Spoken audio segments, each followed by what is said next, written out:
С нами сегодня Кристен Робинсон. Она руководитель направления адвокации в Open Contracting Partnership. У Кристен есть очень большой опыт работы как на глобальном уровне, так и в регионе и, собственно, в Казахстане. Она разрабатывала не одну адвокационную программу и работала как с топ-политиками, так и с международными организациями. Она помогает формировать адвокационные адженды командам по всему миру. И ее опыт может быть очень ценен для продвижения реформ в регионе, поскольку она хорошо понимает местный контекст. Так, я думаю, что мы уже подождали 5 минут и можем переходить непосредственно к контенту. Сегодня мы перевели презентацию Кристен на русский, и я буду ее листать, а Кристен, собственно, будет показывать и объяснять. Да? Хорошо. Я думаю, что уже стоит передать слово и микрофон Кристен. Кристен, пожалуйста. Я включаю демонстрацию экрана и передаю тебе бразды правления. Great. Thank you, Volodymyr, for that kind introduction. It's wonderful to see all of you today and to get to meet you.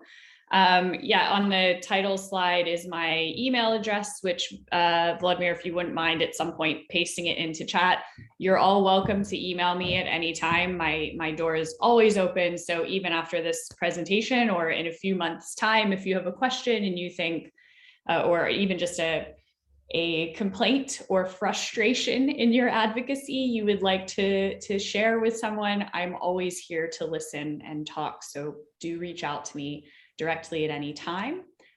Next slide. I will also paste in the chat our advocacy toolkit link. And that is something that there's sort of 4 parts of our advocacy offer for partners. As Volodymyr mentioned, we're helping partners around the world. We've just launched this, so it's currently only in English, but we will be translating it into Russian, hopefully by the summer. So check back for the Russian version in the coming months. And what it includes is a toolkit that has a lot of templates and guidance, some of which I'm going to show you already today. A bit of detail about our training offer. So this session today is a little bit more general, that because I appreciate you're all coming from different backgrounds, different organizations that have different goals and country contexts. But we also offer workshops that we can build a little bit more tailored to you if you want to bring a group of your colleagues together to build an advocacy plan. We can lead you through that. And that's something I'm working with Volodymyr and Victor to help them adopt some of my workshop approaches to do them themselves as well, because they're great advocates too. We also have some small grants available for advocacy moments, and of course our community, which you are all already part of and very active. Your part of the world is so active in the community. I'm always really impressed with how much engagement there is and how much energy there is around pushing the open contracting agenda. So thank you very much for your efforts and for being here today. On the next slide, I just want to share what we're going to do today and what we will not do today, because I think that's also important to clarify. So in my role, as Volodymyr mentioned, I've worked on a lot of different campaigns around the world. I have worked with parts of the government of Kazakhstan in a previous role, working on communication and information access and things like that. So I have a bit of experience. I clearly do not speak Russian. I've not lived in your countries. I don't have the political depth of knowledge of your own context that you guys will have. So what I do in my support for our partners is more about helping them ask the right questions, because I believe you guys always have the answers. So some of what I'm going to run through in the theory will probably feel to you, aha, this is a very structured way of things I've already known somewhere in my head, but I'm giving it a little bit clearer framework to help me make good decisions, clear priorities, and understand how to use power and influence to make change in the political space, given that a lot of our organizations are small. We don't have enough staff. We never have enough funds. We never have enough time, and we always have more to do than we can do in a short period. So I'll look at theory with you to understand how we can use power and influence and how that shapes the decision-making behavior of the political targets that we want to influence. And then I have 3 points under the practice around learning how to be clear on identifying our opportunities, whatever your context is, and each of you will have a very different context. Then understand the importance of strategic frameworks. So often when I work with impressive, amazing, brilliant activists around the world who have great ideas, the mistake they make or where they go wrong is because of the pressure, and because we care so much about what we're doing, we jump into something quite tactical very quickly, and we lose sight of what the bigger picture is. So a strategic framework that I'm going to show you helps us put that into perspective and make better decisions for ourselves. And then finally, just share a little bit of inspiration on useful tools and tactics that help you bring your strategy to life. And I'm not going to go into too much depth there at this point, because as Vladimir and Victor have told me, you guys have some really brilliant practitioners from your own region who are going to come in the coming weeks and share a lot more examples from their experience that will be very relevant and relatable to you. So you'll be able to look at those tools and tactics in a lot more depth with them, which is fantastic. And I'm so impressed that my colleagues have been able to organize that for you. It's a real great opportunity. So first, in the next slide, we're going to do a little bit of an icebreaker. On slide 5, I guess, Vladimir, if you want to share the link, people can move the dot themselves. This is just a quick, fun question to get us thinking about human behavior. It's a statement: I eat 5 or more fresh fruits and vegetables per day. And there's a spectrogram from never to always. So if you want to participate, you can use the link to move your dot to where you are, and we can get a sense of how many of you are eating fruits and vegetables. Я извиняюсь, давайте я сейчас сброшу ссылочку. Мне кажется, что я свой экран зашарил, а не презентацию. Буквально один момент. Так. Share. Так. Application.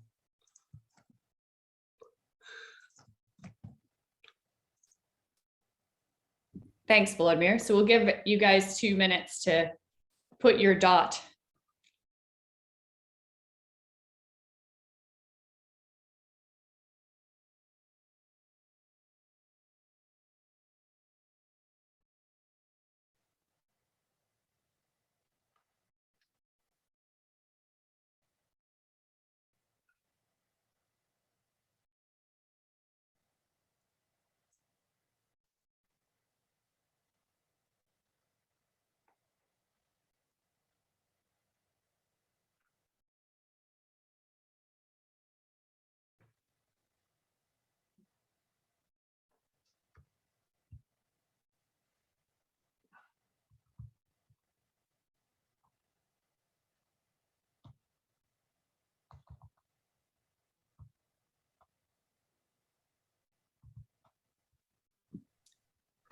So we can see people have put their dot, and nobody's put never. So nobody has admitted, well, somebody just has, so somebody doesn't really like fruits and vegetables.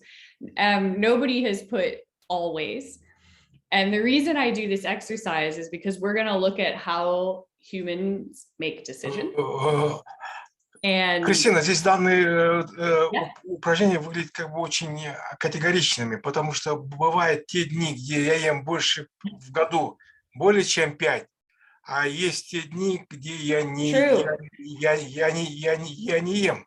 А тут у меня только как бы 2 крайние Yeah, альтернативы. exactly. Да, поэтому я не могу определиться, It's true. как вам ответить на этот вопрос.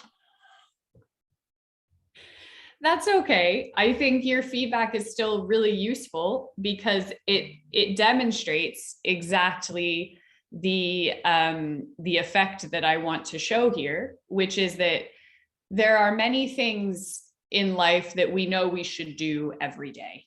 And the same is true for politicians, right? They know they should share information with the public. They know they should have accountable and responsible spending. You know, the targets who we are speaking to know that corruption is wrong. They know that, you know, fixing a bid in a contracting process is wrong.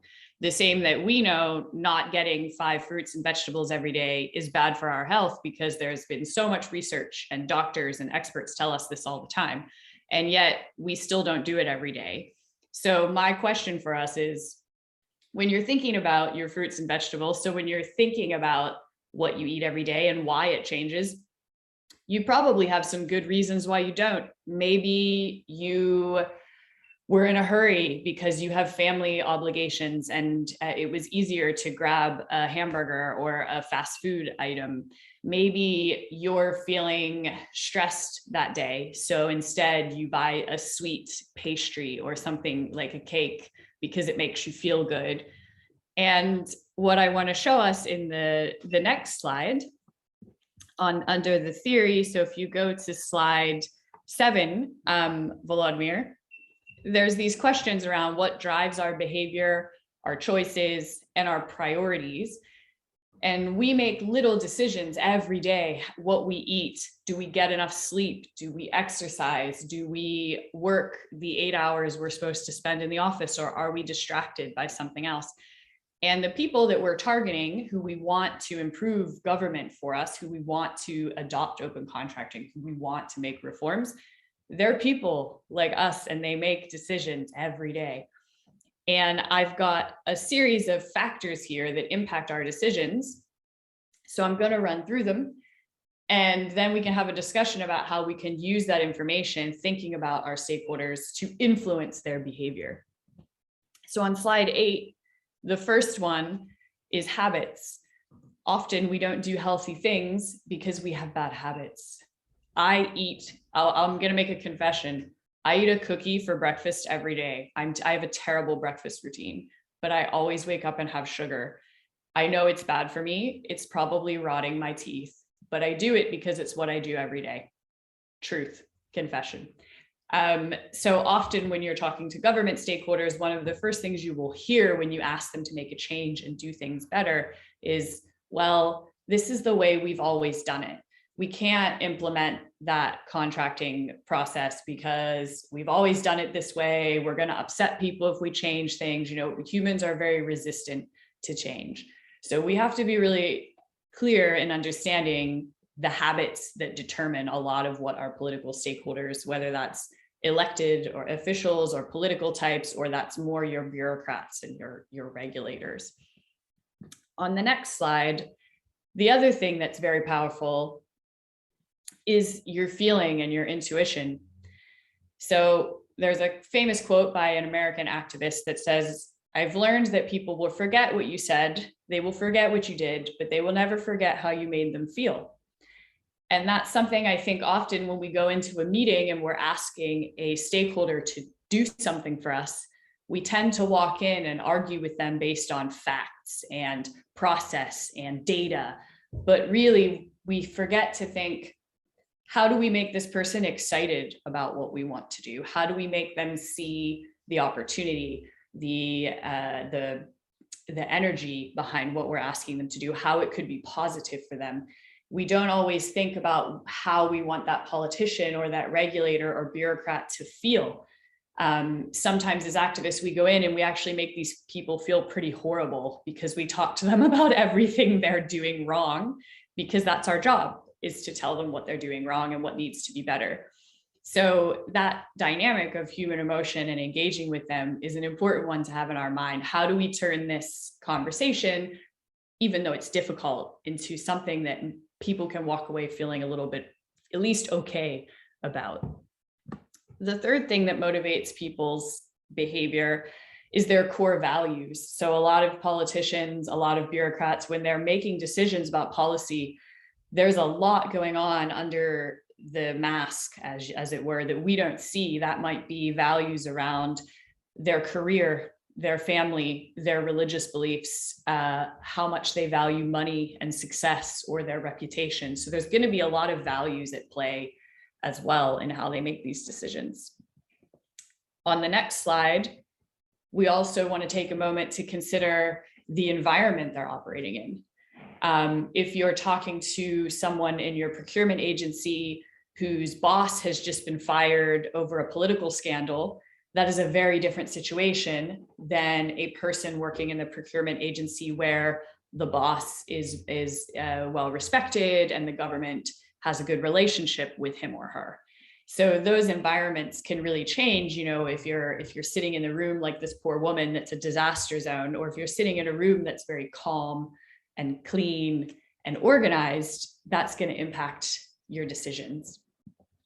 The next slide is related to environment, is about external pressure. So what kind of pressure are your procurement agency stakeholders or your political figures under right now?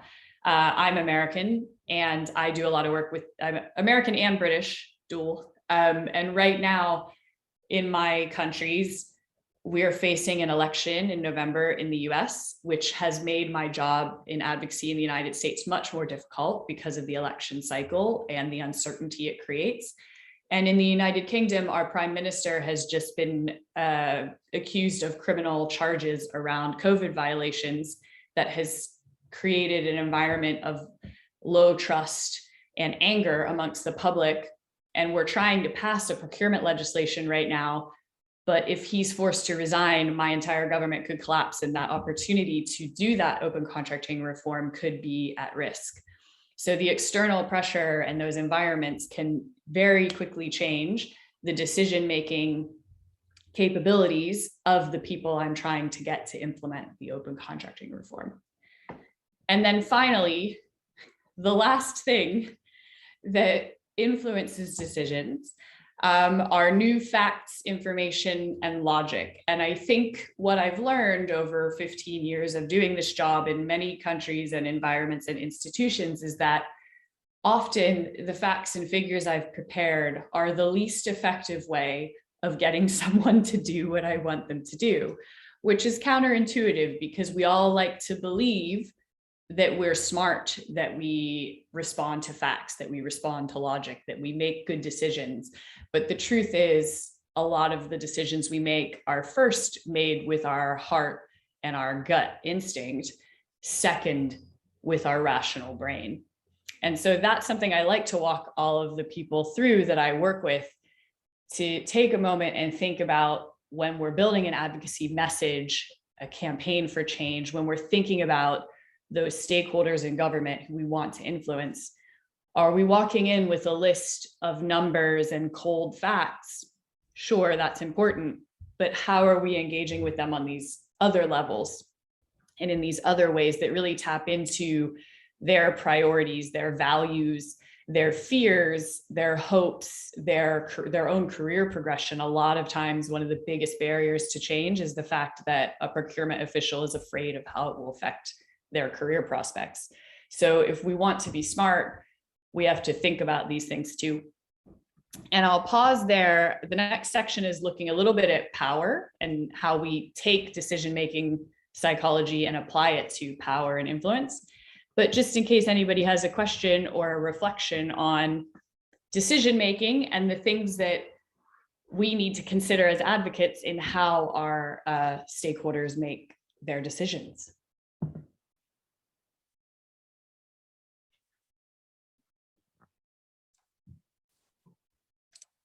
То есть у меня вопрос, как вы думаете, все-таки, мне кажется, поведение людей, отдельно взятого человека, оно больше всего, конечно, опирается на его эмоции, чем на логику и факты, да, чем на логику и факты. Что вы думаете по этому вопросу? Скажем, имеется в виду что, может быть, эмоции, они больше оказывают влияние на людей, чем логика и аргументы. Или я не прав? No, I think you're right. I think the reality is that we feel first and think second. So logic and facts are important because we use them to override our feelings and to correct our feelings. But to use logic and facts effectively, and I think that's true one-on-one or whether you're running an election campaign. I'm sure you all know of politicians in your countries who have run on platforms that you know are false. They're lying. They are not being truthful, but they're saying things that resonate with people on an emotional level.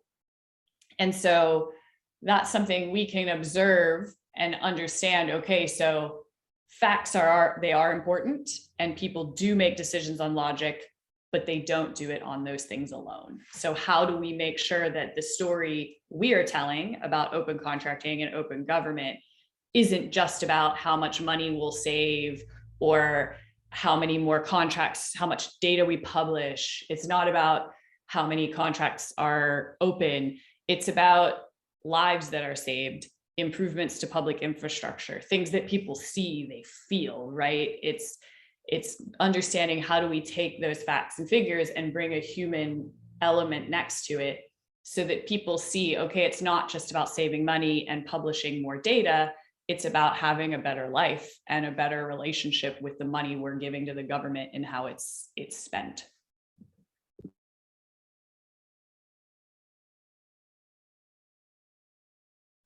Понятно. То есть у меня такой вопрос. Если мы адвокатируем прозрачных государственных закупок, то понятно, что наш policy brief, он опирается на факты и логику, и на какую-то логику в аргументах. Но вместе с тем, те политики, которые должны поменять процедуру госзакупок в сторону большей прозрачности, сами политики, они ориентируются, мне кажется, на эмоции своих избирателей. Правильно же? И поэтому, наверное, наша адвокация, она должна содержать эмоциональную компоненту. Как вы думаете по этому? Что вы думаете по этому поводу? I 100% agree. And I think that when you look in your respective countries about the changes you're making, a good example I can give from India is in one of the states in India, they had a lot of scandals around flooding. India has big monsoons, it rains a lot, people die, businesses are destroyed.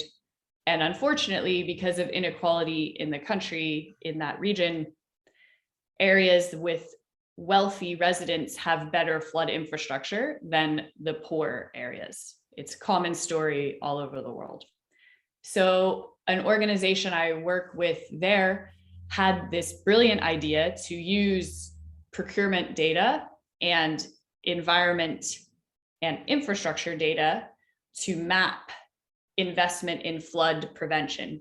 And they went to the government not saying, we want open contracting. They said, we want open contracting, but we want it because it's going to save lives, protect businesses. And they recruited allies and friends from small businesses in the flood affected areas, from families that were affected by the floods and who lost loved ones, to show up and say that this is important, not just for transparency for the sake of transparency, but because this information is going to help us build better flood infrastructure, make better use of that budget to protect these communities and save lives and save money and save jobs and save businesses. And as a politician, there are few things you want to do more than claim you have saved lives and jobs and businesses. Every politician wants to say that. So you kind of create a story that your officials can tell if they implement this reform that isn't just about data, it's about people. So that's an example that I think of what you're saying. How do you bring together the facts and the logic of what we're doing with the human story and impact of what it really means? И Great. еще у меня еще один маленький вопрос. Sure. То есть как вы понимаете формат истории? То есть ваша история, она в каком формате? Это письменный или это видеоролик? Как изложена ваша история, когда вы адвокатируете изменения? Ну, допустим, на примере Индии, о котором вы рассказывали. Как вы это сделали? Формат истории, этой истории. That's a really good question. And we're going to look at exactly that in the practical section about how to build the story. And the trick I'm going to teach you is that you build a core story that is flexible so it can be in many formats.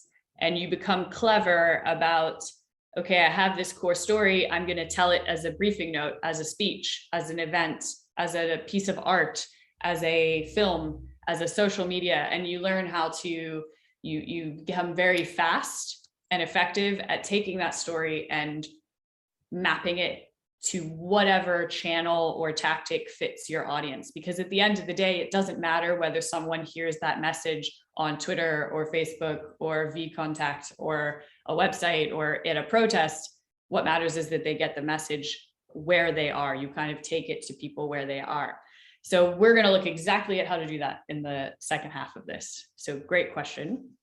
Shall we move, Vladimir, just to the next section, slide 14, just on before we talk about operationalizing the story, how do we build and shape power? Because the way we build and shape kinds of power dictates the tactics we use. So is it a briefing note or is it a demonstration? Is it a tweet or is it a news article? Understanding who is powerful and where they get their influence helps us choose the right place for our story to live. So I think an important thing for us all to understand, if you look at slide 15, and this is what the story about India shows you, is that ultimately procurement isn't actually about contracts. Contracts are paper, they're legal, they're boring. I mean, anytime I tell someone I work on procurement reform who isn't in my sector, they're just like, what? Like, you know, it's not an engaging, exciting dinner party conversation. No one wants to talk about procurement law. So what you need to talk about, which is slide 16, is money, because ultimately procurement is really about money. And as we know on slide 17, money is power. On slide 18, you can see that that is why procurement is so powerful. And that's something where I've tried very hard in our community to shift the story we're telling about open contracting from being about paperwork and process to being about people and power, because ultimately every one of us pays the government money and we expect the government to deliver goods, works, and services. You know, the people in Assam state of India expect the government to protect them from monsoons. These floods happen every year. India is a place that gets a lot of rain. India is a growing power with a big budget. It's crazy that they can't protect their own people from the flood destruction. We know it's going to happen. It's not a surprise. It happens at the same time every year. So we as the citizens have the right to ask the government, we're paying you this tax money. What are you doing with it? And that's what the real power of procurement is it's a very tangible way that relationship between government and citizens builds credibility and builds trust that actually that money is not just going to be used to buy yachts and fancy houses for politicians, that it's going to be used to give back to us as people, building things that we ourselves as individuals can't do. That's why we need the government. And on slide 19, there are some examples of that around how procurement had the power to do things like doubling the number of patients that received HIV and hepatitis treatment in Moldova. In Bogota, in Colombia, through procurement reform, we managed to improve the quality and quantity of school meals for almost 1 million children, got better meals for a lower budget price, saving the government money. In Chile, we reduced the price of medicines by 60%. In Taiwan, again, we improved flood prevention infrastructure. In Ecuador, they published $250 million worth of COVID contracts, resulting in better faster emergency procurement during COVID. That meant people got life-saving treatment faster, literally saving lives. So when this is the stories that we're telling, and we're talking about the power of procurement to make real change happen. So on slide 20, you see a picture of a man trying to push a big ball up a hill. I think that's what a lot of us working in open government and transparency feel like, because unfortunately, there are a lot of people, as you all know, in your countries, you know who they are. They benefit from stealing money from the system. So when we ask for these things, we are quite literally taking money away from them and giving it back to people. We're like the Robin Hoods. So our job in building forces of power means we have to overcome that fixed, entrenched, old, long-standing system with new forms of power. And on slide 21, I've listed some of the sources of power we can conceptually look at, which is the last bit of the theory before we move on to the practical part. So where does power come from? When we're thinking as advocates, the sources of power our stakeholders have, or that we can have. The first one is money. Obviously, as advocates, we tend not to have a lot of money. We tend to have limited funding. The government, businesses tend to have more money than we do. The second one is personal relationships. We all know that people who are friends of someone in government have a lot more power. But we can also build personal relationships with the government, with bureaucracy, with allies, with groups. You know, in India, they built relationships with small business, which for that NGO was a new idea that until we started working together, they hadn't thought of. And I said, who else has personal relationships with the government? Business. Government listens to business. Go find the businesses who are impacted by this flood and convince them to speak on your behalf, because sometimes leveraging that network of personal relationships and not just being the only one saying the message is so powerful. The third one is credibility. This is one that we as civil society organizations, we have a lot of this. The general public often doesn't trust the government. If you ask the average person on the street in almost any country in the world, do you trust your government? Do you think they do what's right for you? Very few people will say yes. If you ask them whether they trust nonprofits and charities and organizations like ours who are fighting for people's rights, they will often say yes. And that's something that's annoys government and annoys business, because we have some moral, which is number 8, moral argument and credibility, because we are people who, you know, we don't have big salaries, we don't have yachts, we don't have big houses. We are doing something because we believe in it. And that gives us a lot of credibility and moral authority. The fourth source of power is allies. Again, going out to different groups of people, if you're not the only one saying something, it becomes more powerful. And that's both in terms of how many allies you can build in a coalition and the diversity. Often what I find interesting in change campaigns is if you have allies who are unusual suspects, someone the government doesn't expect to care about this. You know, when you look at the flood infrastructure, the government expects environmentalists to care because environmentalists care about the environment. The government is surprised when a bunch of businesses show up and say, you're not doing your job here, because they don't expect that. And the unexpected ally is often the most powerful. So thinking in your campaigns of change, who can I get to talk to my stakeholders, to my government, that they don't see coming and that they respect? That's often a really powerful thing. Number 5 is public opinion. As advocates, we're used to working with that, whether it's through demonstrations and protests, you know, that's the most visible one when people take to the street with signs, or whether that's showing up on social media, or whether that's showing up in, if your government runs public opinion polls or surveys to find out what the public mood is on something. How the public engages with your issue is very important and very powerful. Visibility. Is it in the media? Is it a story that's on the agenda in the national or the local conversation? evidence, as we've talked about. So your facts and figures, why transparency is important, the benefits of it, the money you'll save. Governments care about that stuff too. They care about money saved. They care about making their jobs easier through an EGP, an electronic procurement system. Moral argument, so it's the right thing to do. That does work. It's not as powerful as some of the other things, but it works. And finally, the status quo. I've worked on campaigns where I've actually been trying to defend what we already have from a government that wants to tear it down. That was basically the story of my life during all of Donald Trump's presidency, was trying to protect things I had won that he wanted to take away because he didn't want accountability for his government. And it's usually easier to protect the status quo than it is to change something, but you still lose. I lost 2 big battles under Trump, unfortunately, on 2 different public accountability and transparency laws that were taken away, that we're now trying to put back in, but that is the life of an advocate.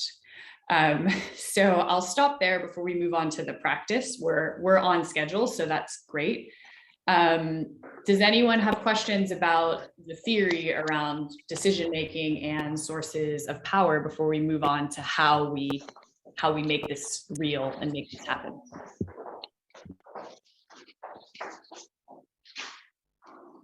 Это было плохо слышно вопрос. Можете повторить? Я не услышал.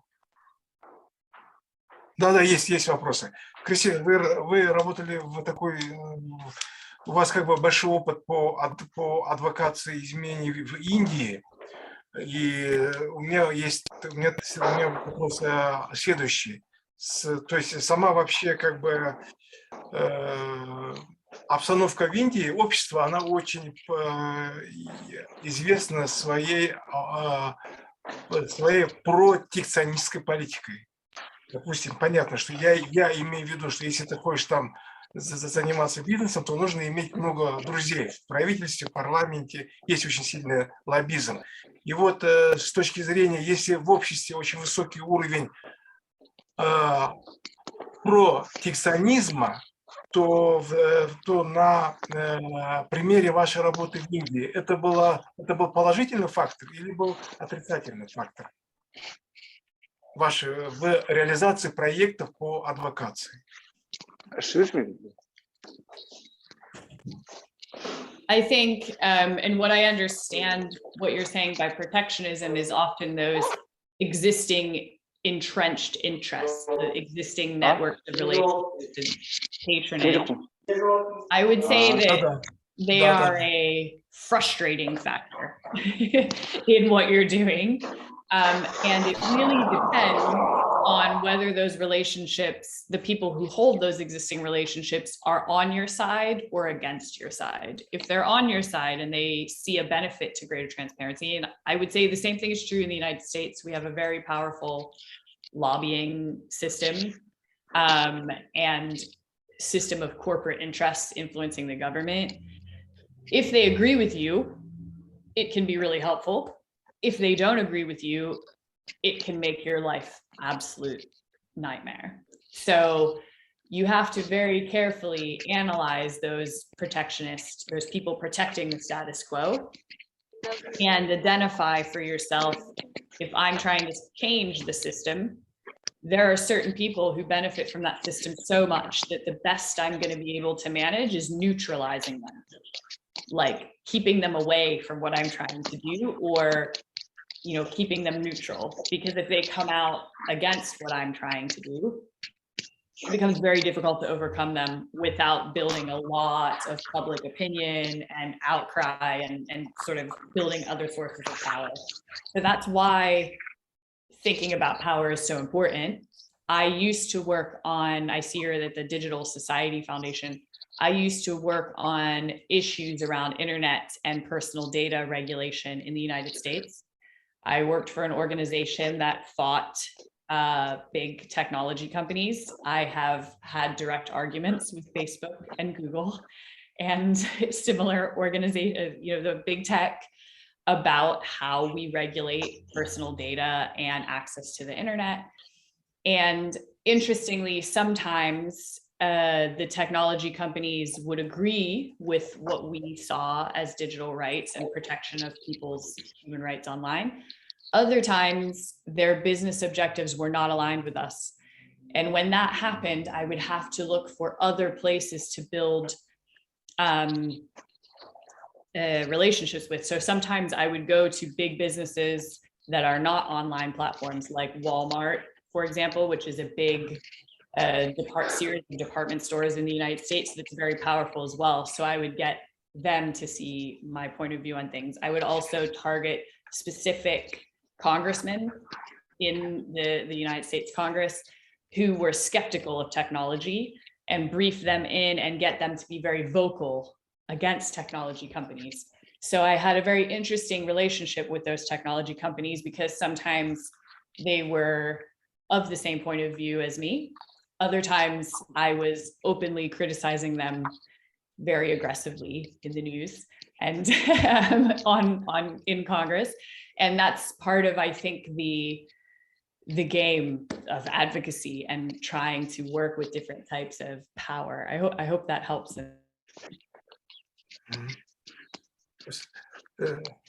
Спасибо. Еще я хотел узнать, то есть когда мы встречаемся с таким явлением, как протекционизм, который нам создает барьеры для адвокации, у нас есть какие-нибудь есть ли у нас какие-то как бы аналитические инструменты, чтобы мы могли видеть картину в целом, и чтобы уметь, какие-то вот риск-индикаторы, которые помогают управлять рисками, что ты встретишь барьер, и потом тебе будет трудно обойти. Есть ли какой-то какой-то темплейт, какая-то матрица или какой-то аналитический инструмент? Yes, and I wonder if you anticipate or you have some future seeing possibilities, because we have exactly that in the practice. I have some graphs and charts to show you about risk categorization. I also have, and I believe it's being translated into Russian soon, a list of the top most common barriers to adopting open contracting with case studies of how we overcame them in different countries. So those two things together, I think, are important. And what we're going to look at with risks is, it's impossible. We live in a very uncertain, unstable world now more than ever post-COVID. A lot of the countries you're working in have very challenging political environments, as you know. And so you will never be able to mitigate for every risk. And while you don't want to fall into the trap of basically talking yourself out of doing things because you can come up with a list that's as long as your arm, right, of everything that could go wrong, what we're going to look at is an exercise to help you figure out what are the risks worth investing my time in and what are the risks that are not worth worrying about, to really channel how you deal with risk and manage those risks that are just such a big part of what we do and what we have to live with. And I think successful advocacy is about remaining positive and believing in what you're doing, no matter how many setbacks you face and how many risks there are, and staying focused on step by step, how do I overcome them? How do I neutralize them? Because I think that's what sets us apart as advocates from other people, because it's very easy to get demoralized and to get discouraged, because what we're trying to do it's difficult. It's truly difficult. So with that, we can look at slide 23, which the first step we're talking a little bit about is your context. So we've talked about the theory around how our stakeholder targets will make decisions. We've talked about understanding the world we operate in. Where are the sources of power? Who has it? Who's trying to get it? Who's trying to take it away? Who's losing it? In the US, which you may know a little bit about American politics because it's in the news everywhere. President Biden is not particularly strong. He has a lot of challenges. Everyone knows he's not going to run for a second term. So who's trying to take power next? These are things in my head I'm thinking about when I'm thinking about my context. We have this midterm election coming up. Will the opposition party take over the Congress? Does that mean President Biden won't be able to be effective anymore? So these kind of shifts, constant changes in power are part of what we need to think about. And on slide 24, when we think about open contracting specifically in a very concrete level, we look at 4 different categories, and there can be many other opportunity categories, but 4 main ones that we have seen in the countries we've done work in around the world. So when we're looking at a country and we're talking to a partner civil society organization, we try to understand what is the reform opportunity that we have here. And the first category that we've noticed is pure procurement reform. So that's an example of that is the United Kingdom, where because we had huge procurement scandals here during COVID, the government felt backed into a corner by press. You know, the civil society was very strong. We had a lot of power from press investigations that exposed these. You know, the contracts were, for your understanding, the contracts were given to friends of the prime minister and the ministers in government. It's, you know, the classic scandal type thing.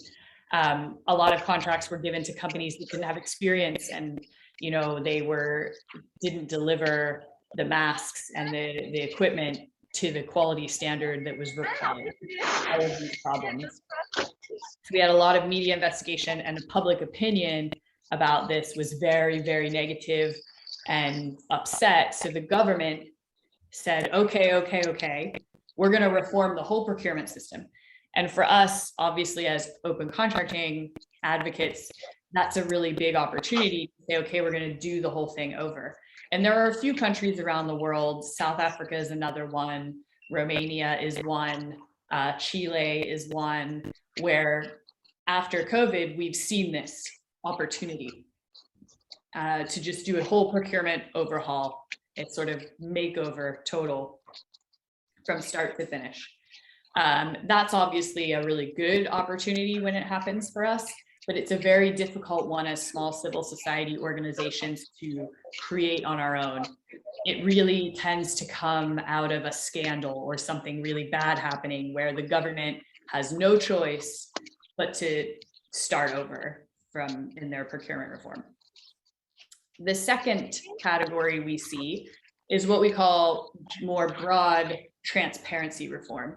So a lot of governments will either adopt an open government platform, maybe they join the Open Government Partnership, maybe there's been more broad scandals that have to do with the elections or with company ownership or asset recovery. There could be different types of corruption scandals that happen that lead to a broader transparency reform.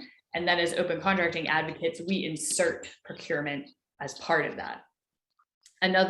One way we've seen this happen is the IMF gave out a lot of emergency funding for COVID. And as part of that, they said, we're going to give this funding to countries very quickly, but you have to agree to a package of transparency reforms. So we worked with the IMF to say, hey, that transparency reform should include procurement. So that's the second way second type of opportunity we see. The third type of context and opportunity we see is when you don't have an existing procurement or a transparency reform, so you're actually starting a bit earlier in the process because the reform opportunity isn't there yet. So what you have is an agenda setting opportunity. You need to start creating demand for an open contracting where no existing agenda lends itself to reform. So there was a county in Kenya where, truthfully, the Kenyan government, they signed up to the OGP and they signed up to transparency reform, but at a national level, nothing happened. It was just words. They didn't really take any action. So this regional government decided, we're going to do our own thing and we're going to educate people in our county about how to open up contracts to track COVID-19 procurement.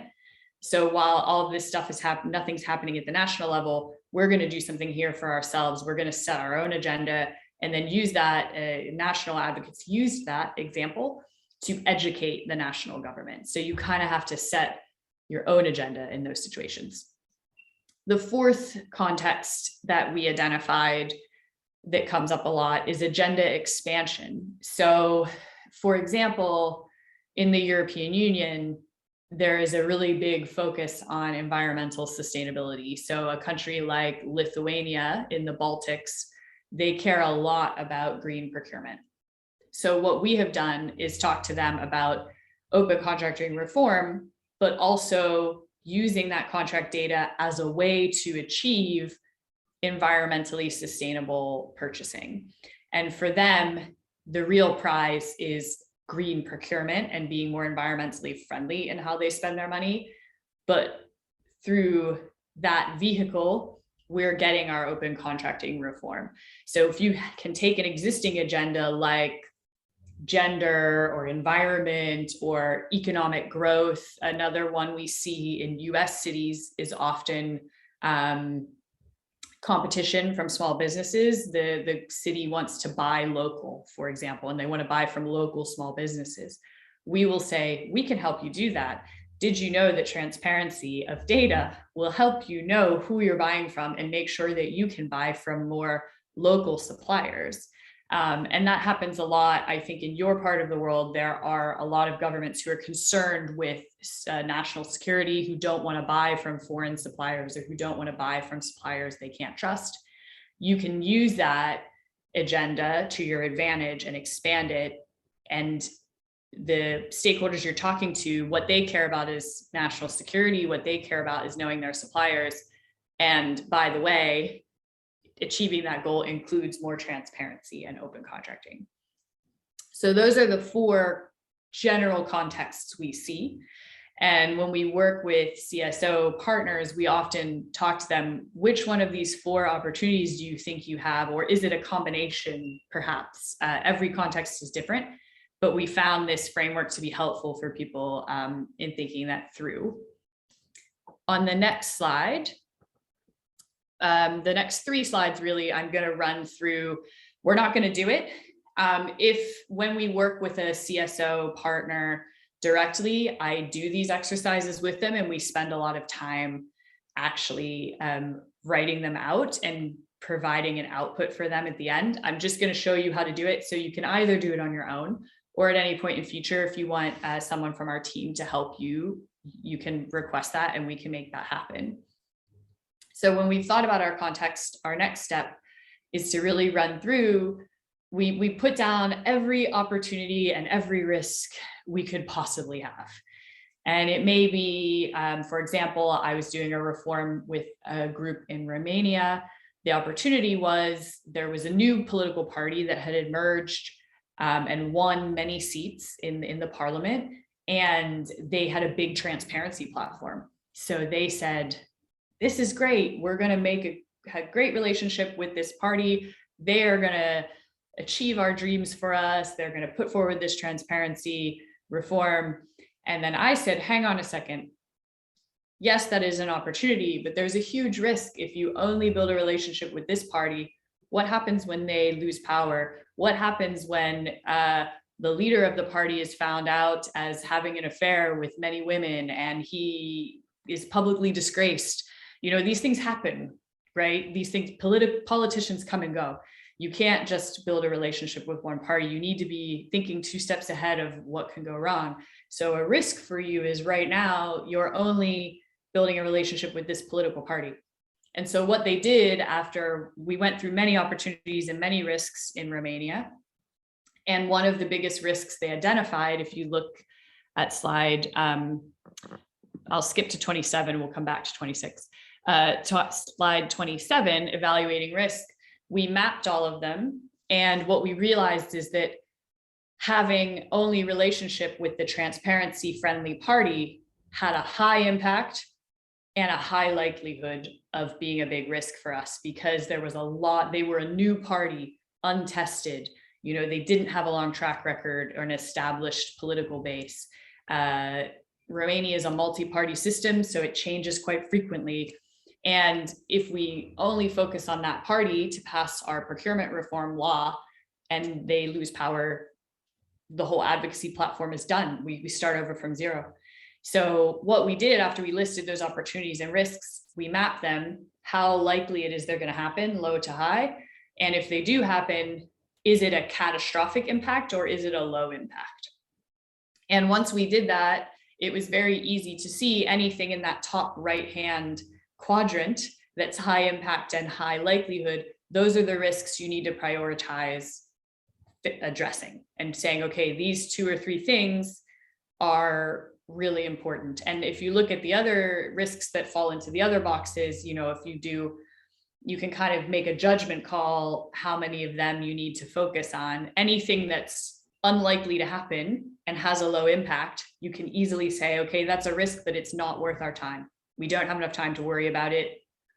The ones we need to focus on are in this top right box. And so for them, what they did next is they spent the next few months building relationships with other political parties, including parties that were not transparency friendly, but trying their best to at least establish a relationship so that if they came into power, the bill that they wanted to pass on procurement wouldn't be only associated with that party, because there was a big risk that the opposition would say, oh, well, open contracting is the transparency party's thing. We don't want that. That's their thing. That's their platform. In fact, we want to sabotage that now because that's their thing and we want to make them look bad. So making sure they neutralized those other parties was super important, and has been what happened next was what I predicted. The government changed and there were problems with some of the people in the transparency party. They're politicians, right? They're not angels.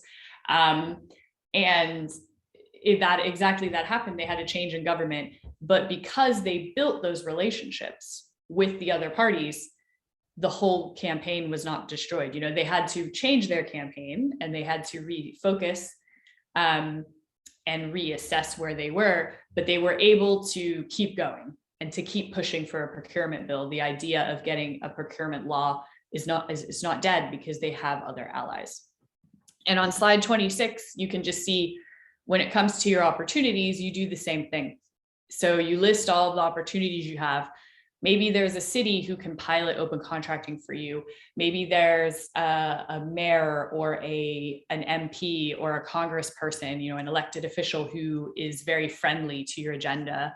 Maybe there is a community of patients or doctors or medical professionals who, after COVID, want to push for better procurement to get better materials and supplies, and the public opinion is really strong on that. So you can list all of these things. What are the opportunities we have? In Romania, they had, there's a city in Romania that's going to be the European capital of culture. There's lots of contracts and procurement around that. It's very high profile because it's an EU-backed event. That's an opportunity to put the spotlight on our work. So you list them out and then you say, how hard is it going to be for me to do this, low to high?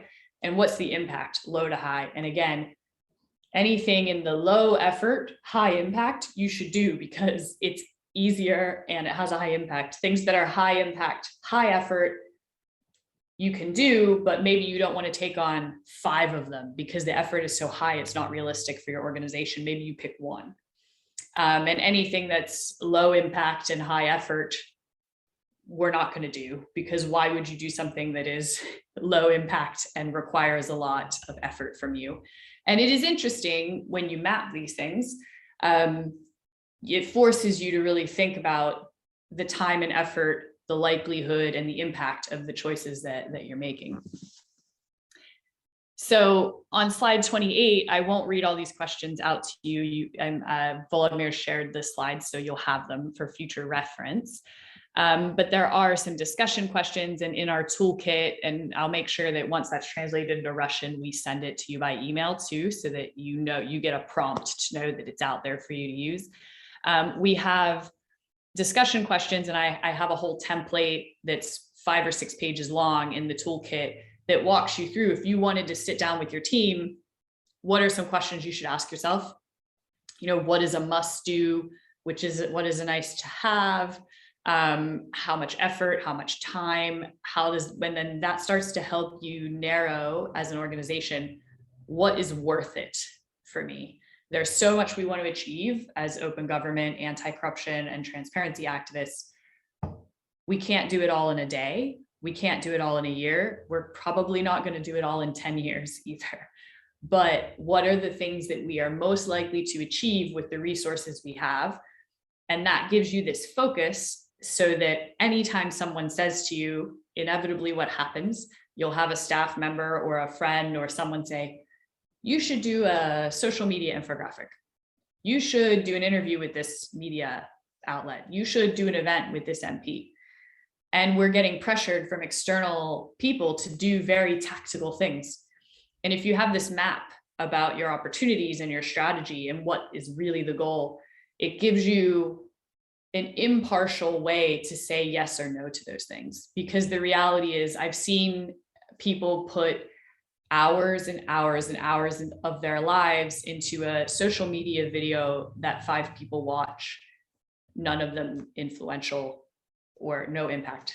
Or they put a lot of time into creating some beautifully designed website, but they didn't think about how they're going to get the public to look at that website, when actually they could have just placed a media article on a popular blog or got a popular influencer on social media who's sympathetic to their cause to write 2 tweets about it, and that would have more impact. So it's kind of helping you think through those trade-offs.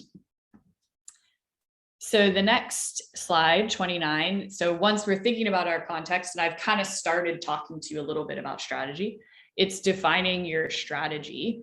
So on slide 30, there are 5 parts of your strategy that are really important. The first one is the objective. So being really clear about what you want to achieve. And good objectives are not, we want a meeting with this politician. That's not an objective. That's a tactic. And it's very clear, very important to be clear about that. You don't want a meeting. You don't want a media interview. What you want is change. So identifying what that change is, the objective is, we want to open up contracts to have better flood defenses, to have better medical procurement that saves lives. That's the objective. And it's very important to be clear on that and make sure that your objective, one of the exercises I do with organizations is I ask them what their objectives are. And what's interesting is you'll have a team of 5 or 6 people who work together every day. They will all tell me something different anonymously. I will put it on a slide, and then I will ask them, okay, which of these things are objectives and which of these things are tactics? And often what happens is they realize none of the objectives they put down are actually objectives. They're tactics. They're nice things they'd like to do. And then they start to have an argument amongst themselves about what the real objective is. So it's important that you have that conversation internally. Once you know your objective and you're all agreed, and it's so important, we assume the people we work with every day share our understanding, but often we don't talk about it. We just assume it happens telepathically between our brains, and it doesn't. So you have that conversation, and then you choose your approach.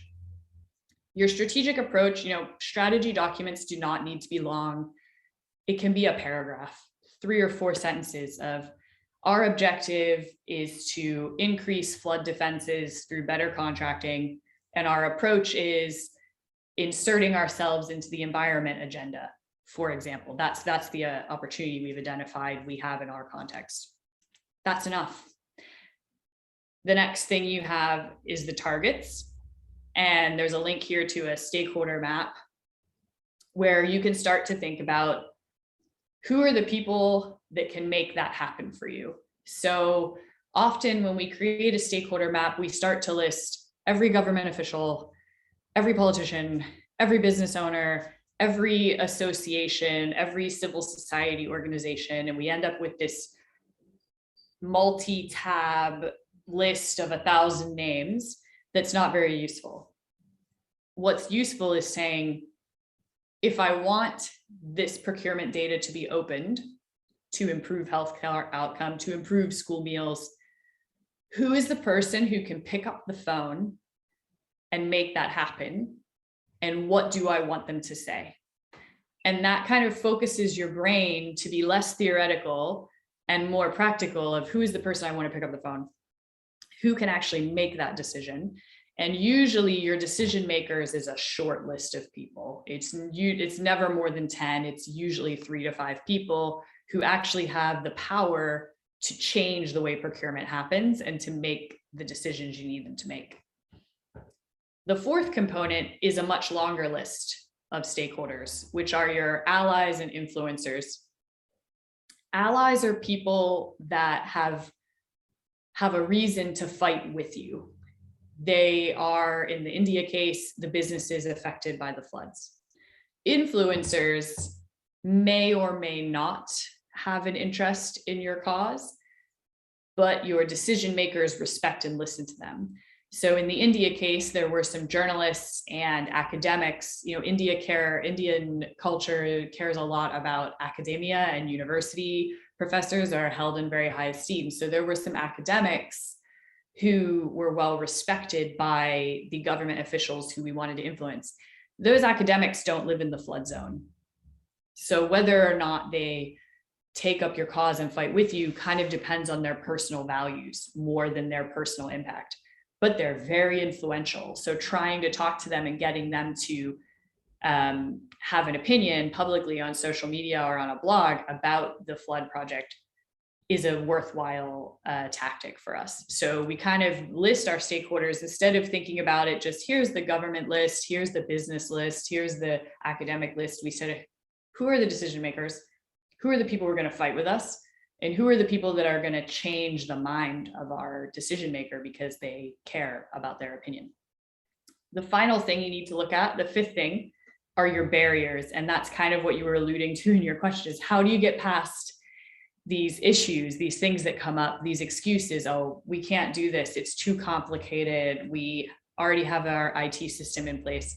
And that's where we write out the challenges and risks, and you come up with a bit of a exercise on how you're going to mitigate those risks. In the Romania example, okay, no problem.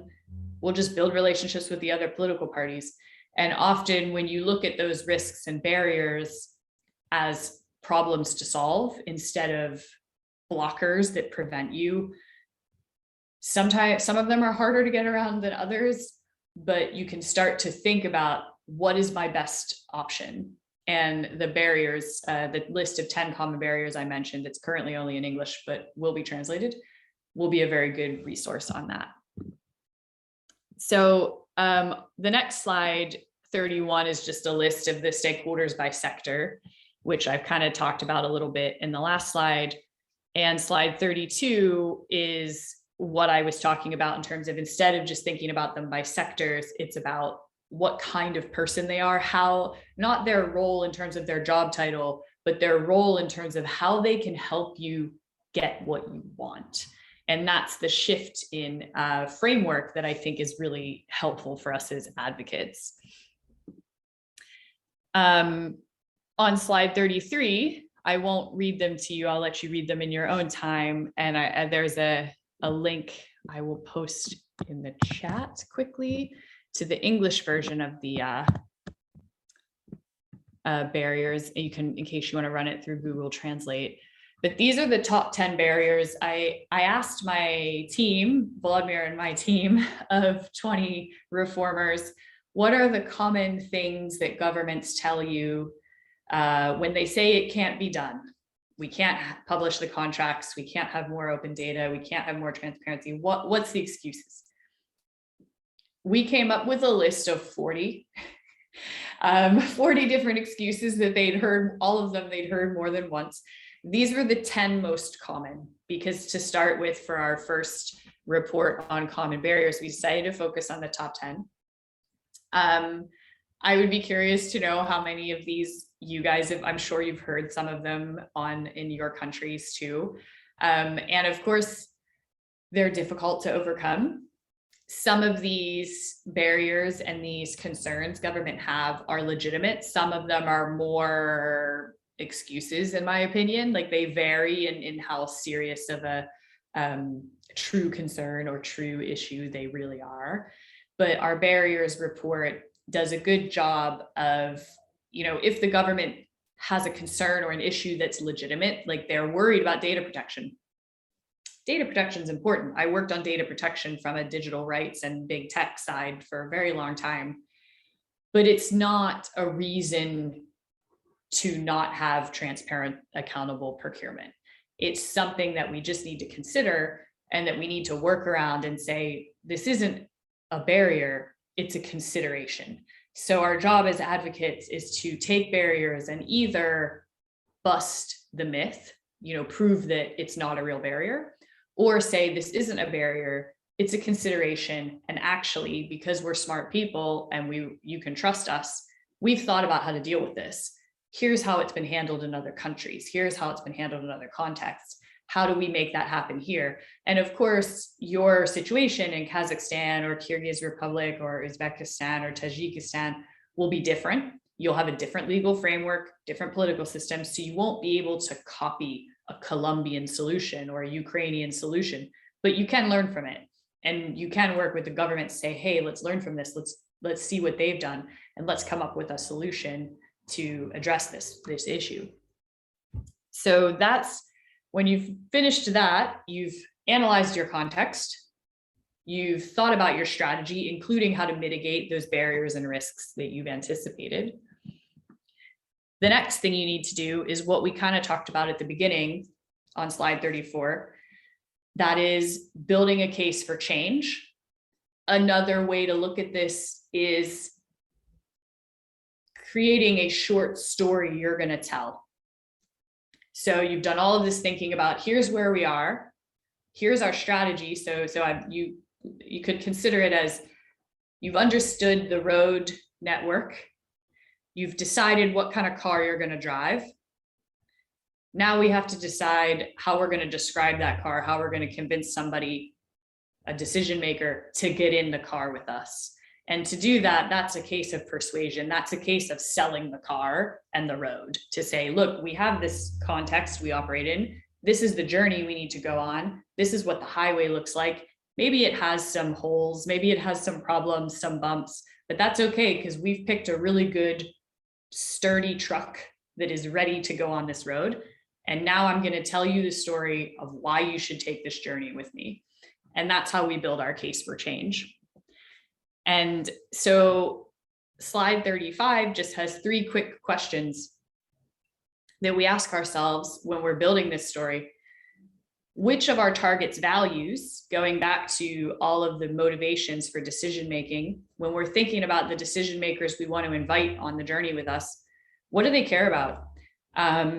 In the case of Romania, the political party that wasn't as transparency friendly, it was thinking about the business benefits, perhaps, or thinking about the economic benefits, because they're not as concerned with the transparency side of things, but they are concerned with economic growth and with jobs because they're trying to get back into power, and they're trying to do that by proving to the voters that they can create jobs. So maybe something about jobs needs to go in our story in that situation. So thinking about those values, like what does this target care about, and how do I make my cause relevant to them and show them how it helps them meet some of their own objectives. The second thing is, what do we want our targets to feel, think, and do? And I have some real challenges with this in the UK because the party that's in power is the party responsible for the contract scandals. So when I speak to some of those offices of the MPs, I work with the Conservative Party in power. I also work with the Labour and Lib Dem party, who are opposition parties. When I'm talking to the Conservative Party, what do I want them to feel? I want them to feel some shame, to be honest. I want them to feel ashamed that people in their party have done the wrong thing. But I want them to feel that they have a unique chance to fix it and to prove that they can be a hero in this situation, particularly those MPs that were not involved in the scandal themselves, but whose peers were involved. I want them to feel like they can make a difference. I want them to feel that this is a once in a generation opportunity. And instead of procurement being a big black mark, procurement could be a shining example of something the party did for the public that they can claim credit for.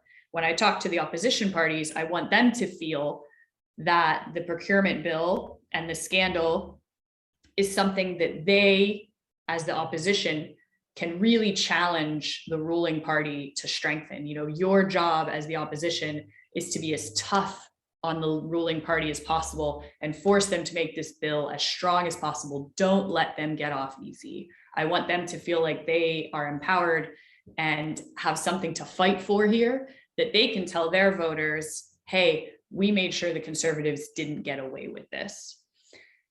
So that's the kind of thing I'm talking about. How do we make sure our targets feel and think and then take the action we want them to take? The third thing is, what story do they need to hear to hold those beliefs and to take those actions? So for my UK example, my Conservative Party members need to hear that open contracting is going to be good for business, good for jobs. It's going to save money for the government because right now they're under a lot of economic pressure and debt pressure from COVID. That's going to influence them, and that they can save this. It's not something that the temptation as the party whose members committed the scandals, the temptation to just try to make it go away is very strong. So I need to tell a story to them that overcomes that. To the opposition parties, I need to tell a story that they can be heroes here too, and they can really make sure that this doesn't go without any accountability, that we can not only hold accountability for this scandal, but that we can make a real change. On slide 36, I have a funny example of a case for change and how you build this kind of story. It's a framework that you can use, and it has an objective at the top. So always keeping in mind that your story should tie back to that ultimate objective. A key message, then I usually have supporting messages, and I organize them by audience type. Here I've put business, families, and government, but for every campaign, it doesn't have to be those three categories. It could be different. Maybe academia is important, maybe environmentalists, maybe you have a specific, difference between elected officials and regulators. Maybe they're different audiences for you. So you just have to think about how many audiences you have and how many supporting arguments you need. I've done a funny example here because sometimes it's easier to think about things in the that aren't our daily work. If I wanted to make naps a universal human right, I wanted the UN to endorse it as a right. Everyone deserves a 30-minute nap every day. What is the story I would tell? So my key message, which is my main headline if I was writing a story, we can nap our way to a happier, richer society, make naps a right for all. So what I've done in that one key message is why naps matter, what the benefits are, and what I want to happen, my call to action. I want naps to be a human right. So when we're thinking about procurement, it's selling the benefits of opening up procurement, and then what I want to have, what is the change I want to see, being really specific about that. Then you can tailor that message to different people. So for businesses, maybe we tell the story that naps will increase employee productivity and their output. You'll get more from your employees if you let them sleep for 30 minutes after lunch. And we ask them so what business might say, okay, that sounds good. What do I do? Oh, sign this pledge and create a napping space in your office. And then we have a story that we tell. This is where your facts and evidence and figures come in. There was a study that proves that Chinese employees who are napping are 20% more productive. We have research to prove that. And you can see in this example how when I talk about the family and the government, for the government, I'm saying naps are going to improve public health. Please update the regulations so that businesses are pressured to allow naps and sign the UN Declaration on Naps as a human right. So it's a little bit of a silly example. It's not a real example, but it explains to you how you build a story. And on one slide like this for open contracting, we have on slide 37, there's a link if you want to click to access the messaging framework guide. There is an example in there for a general open contracting message. And then there's also an example of the briefing note, which was mentioned by our colleague earlier, to show you how you take this one-page story and you can turn it into a briefing note, you can turn it into a speech, you can turn it into a blog or a media article, you can turn it into a series of social media posts. So once you have that framework and a very clear message with supporting argument for each audience, you can change it and turn it any way you want. And the beautiful thing about it is that everyone in your organization has access to this. So if you think about politicians who are really good at winning elections, what do? They repeat the same message over and over and over and over and over and over again until you ask anyone on the street, what is the key message from the president's campaign? And they'll tell you what it is. And so we as advocates need to do the same thing. So that is about your story. So we're going to look very briefly at tactics. As I mentioned, you guys are going to do a lot of deep dive into tactical approaches with your practitioners, which is, I'm very excited for you. I'm kind of jealous I'm not in those sessions because I love to learn from other practitioners and how they do. Everyone has a different way of doing things. It's amazing how creative people are and they come up with solutions for every situation.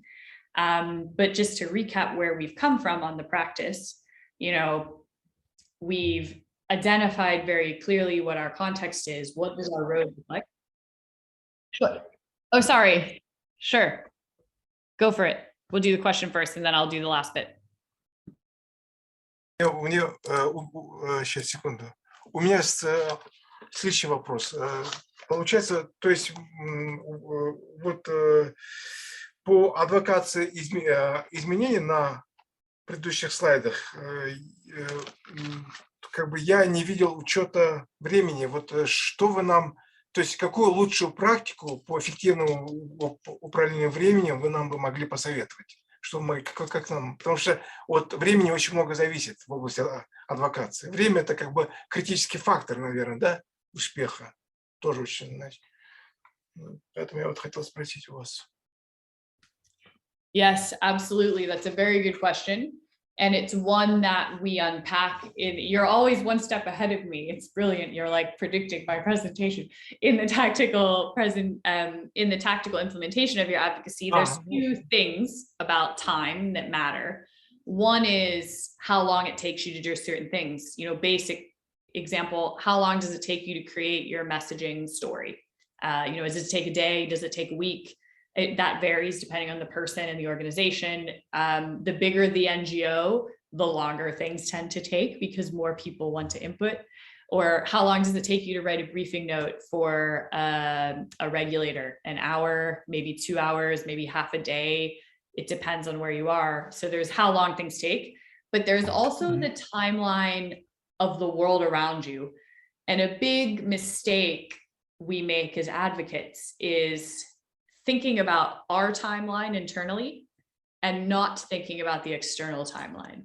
So for my change campaign in the US, if I could make a very beautiful campaign this fall about how I'm going to talk to Congress and go advocate with all of the elected officials, and I'm going to talk to the regulator.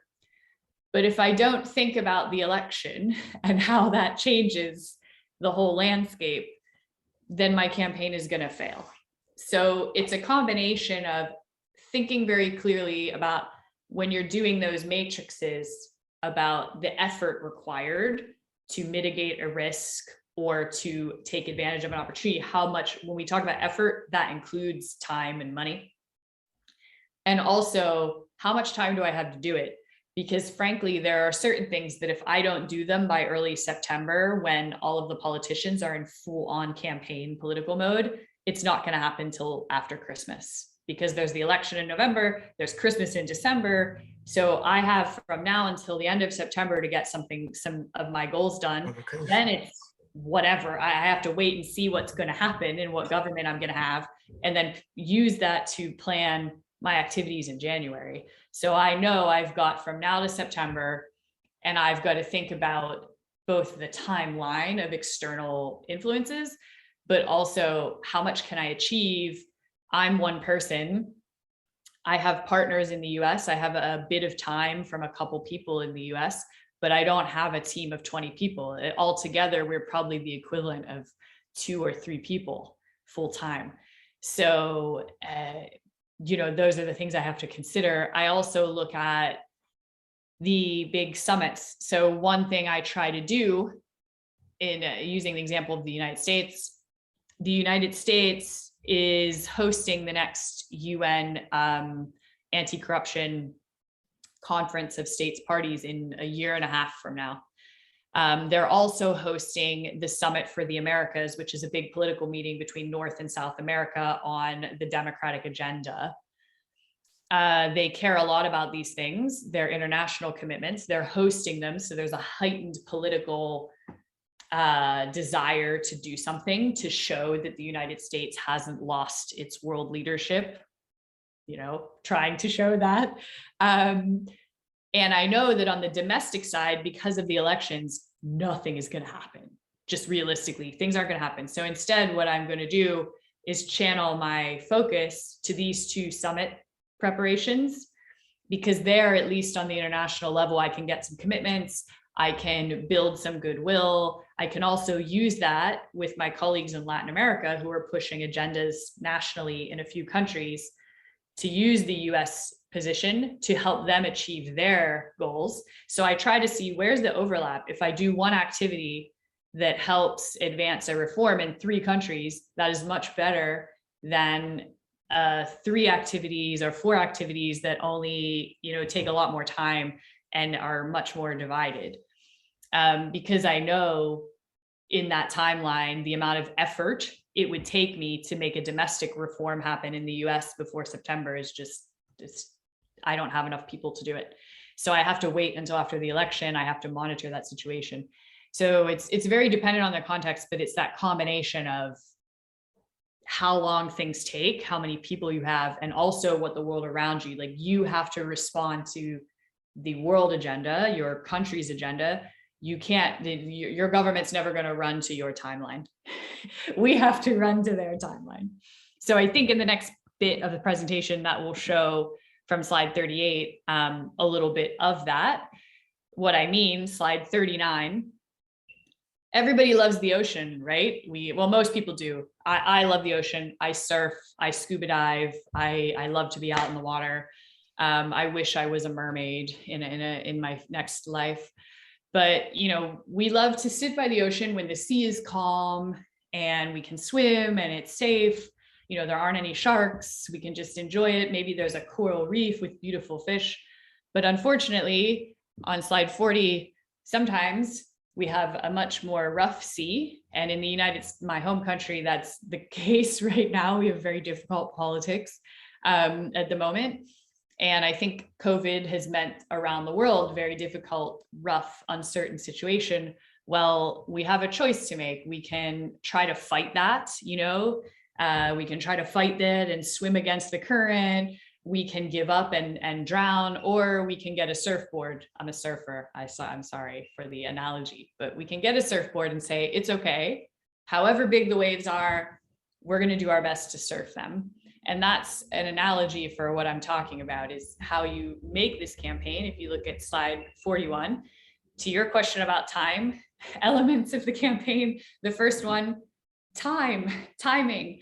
When can we find moments to take to our advantage? Because if you try to, as a small NGO, create your own news moment, it's probably not going to happen. I don't think any of us, OCP included, none of us are big enough or famous enough to create something on our own.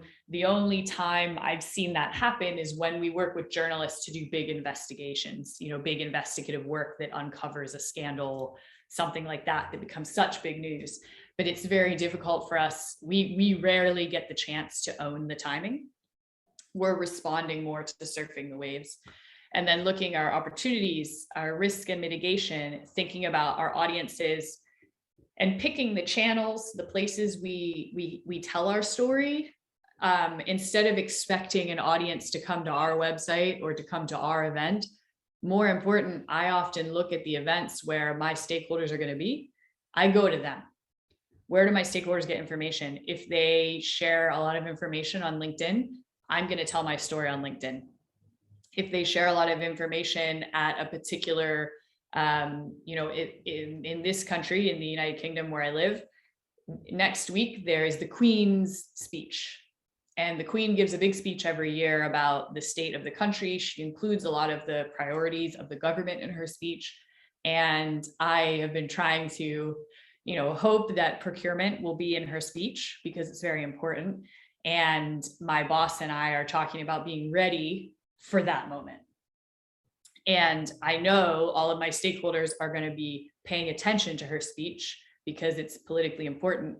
So I'm going to go to them.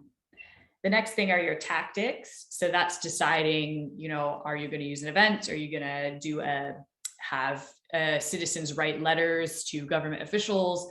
Are you going to have an opinion poll? What are you going to do? And then finally, making sure in your small team, everyone's really clear on who's doing what. So everyone has a roles and responsibilities, and making sure you have a way to organize it. I have an example template that you can download online and change of how to do this. I'll show you that one first. Let's go to slide 43 just so you can see it. It's a little small, this screenshot, but in the toolkit, and I can send you a link to this too. This is a basic template I've used where I list the activities on the left. Across the top, I put the responsible person, maybe some notes, and then week 1, week 2, week 3, you can change that to be the actual date, like April 12th or April 13th. And these columns that are highlighted in gray and pink, what I will do is that pink column is maybe that's the Queen's speech, and maybe the blue column is something else. So I highlight the weeks where we have a big moment or a big external event. And I use the color blocks to plan all of the activities. So if we need to be ready with a tweet in this week for the Queen's speech, well, then 2 weeks before we need to plan that, and I'll schedule it and put someone's name next to it. So that's a very sort of granular way of mapping the activities you're going to do against the timeline.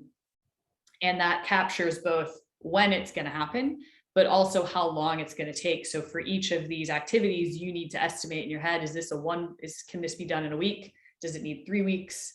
You can kind of gauge, and usually if you've picked your moments you're working towards in the campaign, suddenly you can find out, oh, we don't have enough time to do this.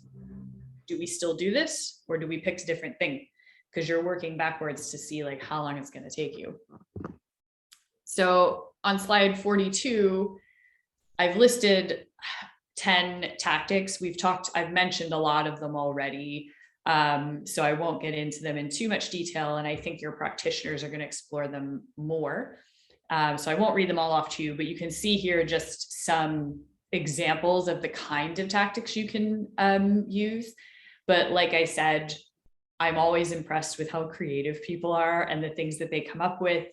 A creative example of a transparency tactic we had here in a campaign, an organization I used to partner with called the One Campaign.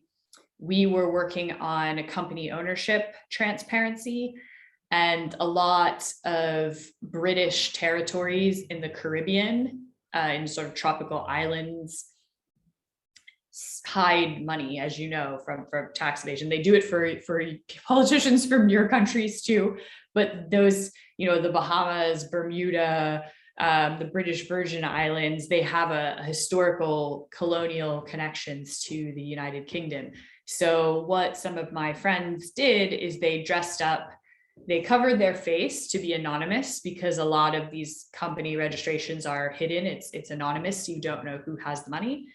But they put holiday hats on, and flowers and Hawaiian shirts, and dressed up like they're going to the beach, but without being able to see their face. And they went to Parliament and they handed out postcards. And it's very common in English to send a postcard of your vacation and it says, "Wish you were here." But instead they changed this and said, "We wish you were not here." and they handed it out to all of the politicians. So there's creative ways like this, depending on your country or your context, that you can do some actions that really tell the story. You know, the reform we wanted was transparency over company ownership and the beneficial owners of companies. And we want to stop the tax evasion and avoidance happening through these island territories of the United Kingdom and island allies and former colonies. So that was a creative way of telling that story. Of course, one campaign and many other CSOs, we also did briefing notes. We also did events, we did presentations, we spoke at government, giving testimony at like parliamentary committees, all kinds of things. So we did a series of tactics, and that's just one of the more creative event type ones. So that sort of ends the tactical side.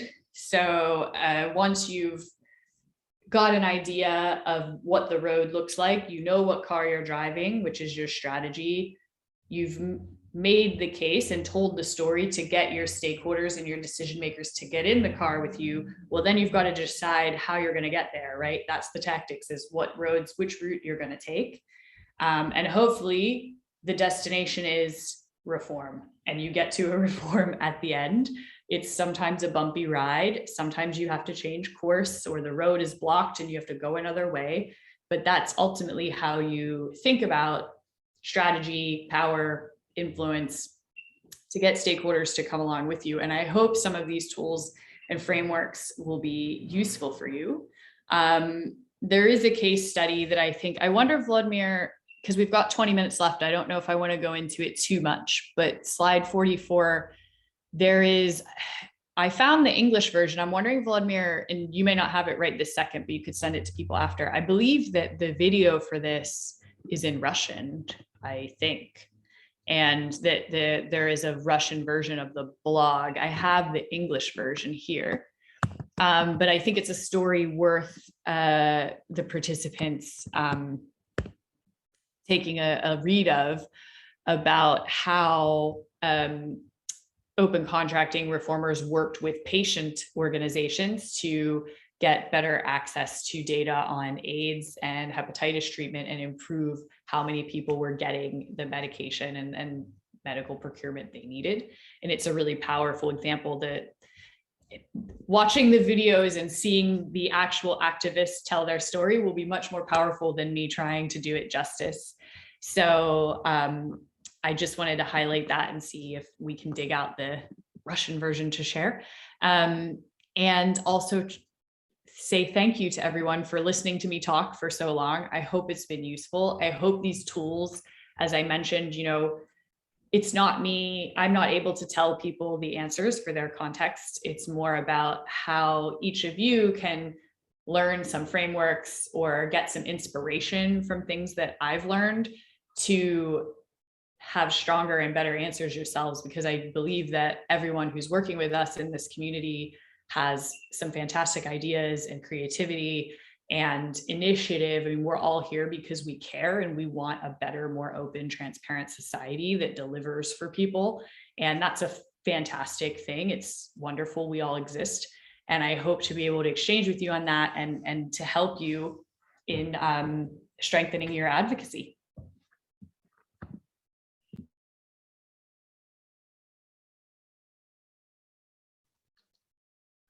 Спасибо, Кристен. Я со своей стороны добавлю то, что эта история очень интересна, поскольку она не только смогла уменьшить коррупцию, но и смогла спасти реально жизнь людей, поскольку за один и тот же бюджет, который выделило Министерство здравоохранения, удалось закупить в 2 раза больше лекарств дефицитных. И это очень классная история адвокации. Кристен поделилась ссылочкой, и мне кажется, она достойна того, чтобы прочитать. Мы как OCP ее задокументировали, отсняли видео с ключевыми участниками этой реформы, И, скажем, на нее можно будет посмотреть как со стороны министерства, то есть госслужащих, так со стороны общественной организации, которая адвокатировала, так и со стороны пациентов, которые получили жизненно важные лекарства. Это очень интересная история, чтобы посмотреть, как можно совместными усилиями достигать изменений. У нас есть еще немного времени. Если у вас есть вопросы, то можете задать их сейчас. Я пока остановлю презентацию. Пожалуйста, Можно? я вижу Да. рука. Жанна, пожалуйста. Да, я хотел спросить у Кристины следующий вопрос. Есть ли у вас такой кейс, когда где мы можем изучить ваше пошаговое адвокатирование открытого контактирования? Допустим, вы пришли в страну, где очень плохой уровень открытого контрактирования, и вы делали пошаговую адвокацию до того уровня, где уровень открытого контрактирования вас устроил. Вот можно ли посмотреть на такой кейс или изучить, или прочитать, ну, даже если это есть на английском языке, это было бы очень интересно ознакомиться. Вот вы не могли бы нам такой кейс дать?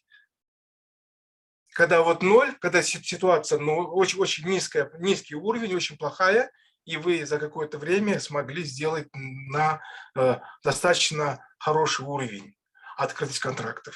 Ну, как какая-либо страна развивающаяся, допустим. Yeah, we have a lot of case studies. I don't know that we have any yet that have gone from total zero to absolute hero because it takes such a long time. What we do have, though, is there are cases, for example, I think Indonesia, Nigeria, South Africa are all very good examples because all three of those countries had very serious corruption in procurement. They are still far from perfect. But what's been interesting is each one of them, we've managed to make improvements. And they're at different points in their journey. So what I might do is just take a look at what we've got available. Vladimir, you and I should connect after this session and think about a couple case studies we either get translated or we send over to the participants in English and eventually translate that could illustrate this. But I'll give you a quick snapshot, which is in Nigeria, there was endemic corruption. A big part of that is the oil industry. As you know, it's the curse of having a natural resource rich country. It makes it really difficult. There's a lot of money, a lot of power involved. There's a very good book that's probably been translated into Russian. I will send it to you.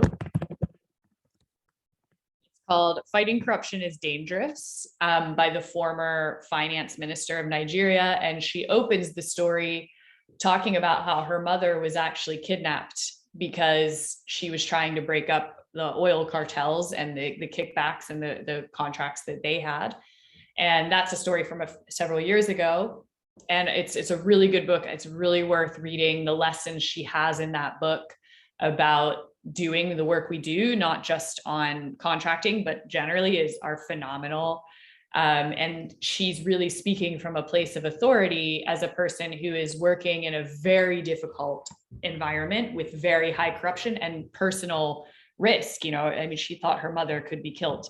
It's a very serious situation. But what I find interesting in Nigeria about our work is that now in January, for the first time, and it wasn't just OCP, there were many organizations working on this. Nigeria has some very strong civil society organizations pushing. There's also the Equity and Extractives Initiative, EITI, that you're probably aware of. Nigeria finally agreed to publish all of its natural resource procurement, the procurement in the energy sector, which is a huge deal and was a very long, hard-fought fight. Of course, this promise has been made. We need to make sure it happens. And they're supposed to start doing it this year. So we have a job as civil society to monitor that and to make sure it's working. The other thing we did there, my colleagues in Ketchi and Andy Okon, They worked with local civil society. There were a couple of problems there, challenges where the Nigerian civil society, they didn't all align. There was a lot of power struggle around them getting together as a coalition. So building trust between civil society organizations in the country to build a stronger coalition. And then one thing we realized as OCP, because we're international, we tried to facilitate dialogue between the government and the civil society as a neutral party. And we actually did that too soon. We brought them together too soon. The civil society was not confident enough with themselves yet to face the government. The relationship between the government and civil society was very confrontational. Civil society in Nigeria is very vocal. They talk a lot in the press and criticize very openly. And that created a very low trust. A similar thing is happening in South Africa. South Africa is slightly different because there was a situation of state capture where the previous president Zuma basically captured the entire market and all the contracts and gave all the contracts to his friends. So it was in Nigeria, you had kickbacks and corruption in that part of the contracting. In South Africa, you had full on state capture. Jacob Zuma and his people run everything and win everything. So, and they fired or pushed out everyone in government who was competent in procurement, so that the whole system was, just the people remaining could never do the job they needed to do. They didn't have enough resources or people, even though you had some good people left in government, they were just completely unable to deliver. So in that situation, we're trying to work with how do we rebuild the functions in government and strengthen the capacity of government officials to do that work and repair the government civil society relationship, because there's such low trust. And what's been interesting is we've managed to make progress in both of these cases. It's not fixed yet. It's going to take years. It's a long, I think when you're starting from a low base with a really difficult political environment like those two countries, where the government just, in South Africa, it was just, everything was corrupt through and through, the whole system was rotten. So trying to reform that is not a quick fix, but we had to identify with our partners in South Africa, the ones who understand those politics and who live there every day. What's the first thing we need to do? We need to build this coalition. We need to build trust within the coalition. Then we need to, at the time, at the starting point for both Nigeria and South Africa, we couldn't get the government and the civil society into a room together. They wouldn't sit together or even speak to each other. So working on that relationship and finding a way forward, finding common ground, but slowly we've managed to get some reform, which is great. And I can share with you a bit more about how they did that. And the other thing we can do with Vladimir is, if you guys want to talk to, we can use translation. If you want to talk to a civil society in another country about how they did it, we've also done that. We had South Africa and Indonesian corruption organizations meet and exchange experiences and their success and their failure. And that was very interesting for them to kind of hear their situations and how they overcame what worked, what didn't work. That was really useful too. So that's something we can offer to any of you guys as well. Очень интересно, да. Да, очень интересно. То есть, получается, эти кейсы у вас уже описаны в виде кейсов, и вы можете с нами поделиться, правильно я понимаю? У нас есть истории описаны, но это не пошаговая инструкция, которую можно репликовать, просто взяв и натянув ее на Казахстан. Да. Конечно же нет. Все ситуации достаточно уникальные, да, уникальные там законодательство и проблемы, и разные стартовые позиции. Мы задокументировали истории, как это удалось в определенных странах сделать. Вы же можете ее прочитать и посмотреть те шаги, которые релевантны к вашей ситуации. Но это не означает, что она репликабельна. Спасибо, Нургали, за вопрос. Пожалуйста, у Жанаты вопрос. Thank you. Thanks a lot, Kristen, for interesting speech and your cases. And my question, what forms of advocacy have you used in your work, research, and investigation? Can you also briefly share of inspiring story, or then you have influenced on the government and legislation through advocacy? And there are any such cases? Thank you. Yes, there are several. I'm trying to think of a good one because I've worked on open contracting only for the last year and a half. And to be honest with you, legislation takes a lot longer. So my open contracting examples are all kind of still in progress. I think a story I could tell you about a different policy area, which is about internet policy, was I worked for a very long time on increasing access to the internet for people who couldn't afford it. And there were a lot of problems because, you know, people didn't take internet access very seriously. We wanted to push it as a human right, to have it recognized as a human right. And people said, the internet's not a human right. Why do you need internet if you don't even have a toilet, or you don't have running water, or you don't have food? What do you need? Internet's not important. So we had a lot of skepticism. And at that time, a lot of people also saying, no, the internet's a bad thing. You know, people get bullied on the internet. It's a place where people waste their time and they learn fake news. And so we had a lot of negativity around our desire and our belief that access to the internet is actually access to information, it's access to education and knowledge and political agency. We did a lot of research around how even people in very low income environments, if they had access to information and internet, they could become politically engaged. So rather than waiting for some wonderful aid agency to give them sanitation and water, if they have access to political platforms, they could advocate for it themselves, right? Like they can start to get information and do that change like we do as activists, right, themselves. So we had a lot of barriers. The other barrier was understanding, what does it mean affordable internet access? Because every country has different prices. If you're looking at a small landlocked country in Africa, the price of getting those people internet connection is much more expensive than if you are in a more coastal region with a big city where it makes sense for a company to invest in providing the access. So we had to define, what is affordable internet access? What do we want? Over time, it took many years, but we built a coalition using telecoms companies, internet companies, different access to information and human rights organizations, gender organizations. We worked a lot with women's rights because women tend to be less likely to have internet access in context where a family has maybe one mobile phone. It's usually the father who runs it and who has it. So women don't have that access.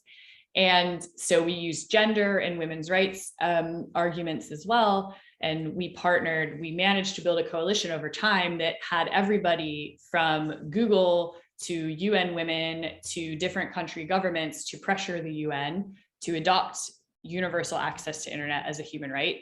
We worked with the UN Broadband Commission and with telco companies and economists to define that affordable internet access should be equivalent to 2% of a person's average monthly income.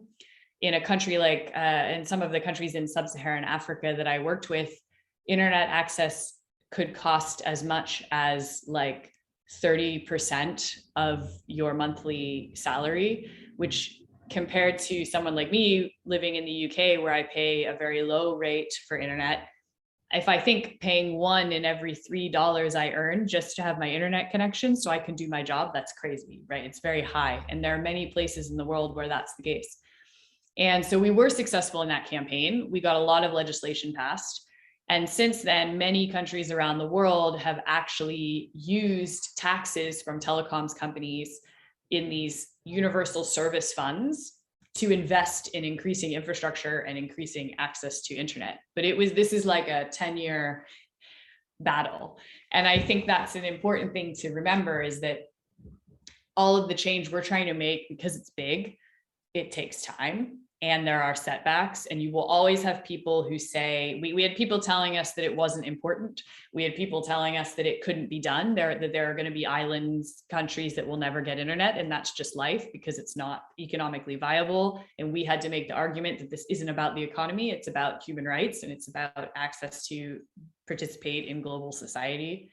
And then we had people like, you know, Elon Musk or, you know, someone from Amazon or Google say, oh, we'll just shoot balloons into the atmosphere, or we'll do some special project, you know, kind of vanity project ideas, distracting from what really needed, the real change that needed to happen was sort of shiny ideas. So we had a lot of things to compete with there.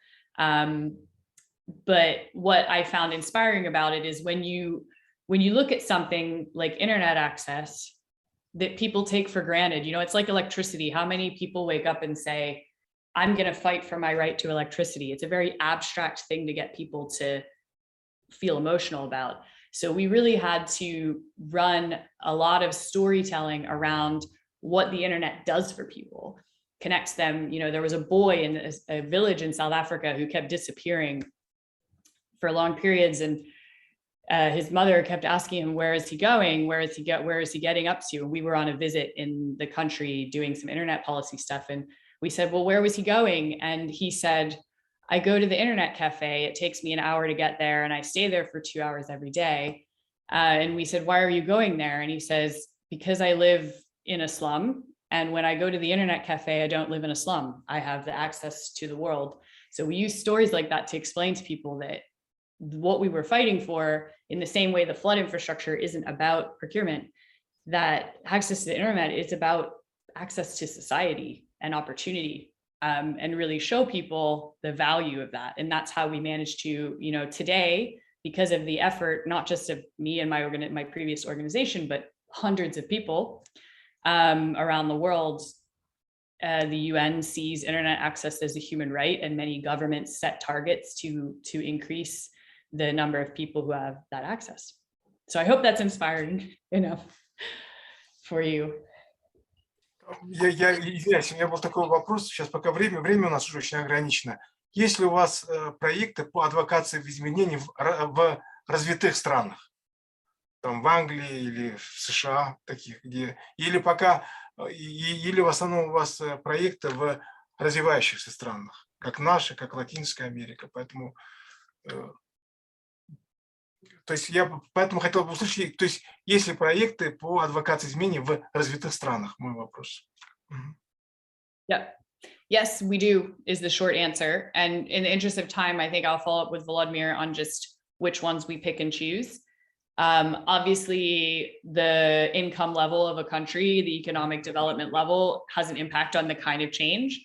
In some ways, wealthier countries have a tougher time because in open contracting, because they had their digital revolution earlier and they created systems that are not transparent, and it's more difficult to convince them to reform that system. So sometimes in the middle and lower income countries, it's actually a little bit easier, at least from the IT perspective, to convince them to invest in doing it right the first time. And I think there's a lot that countries that don't yet have an electronic procurement system can learn from the mistakes of the countries that had their systems earlier.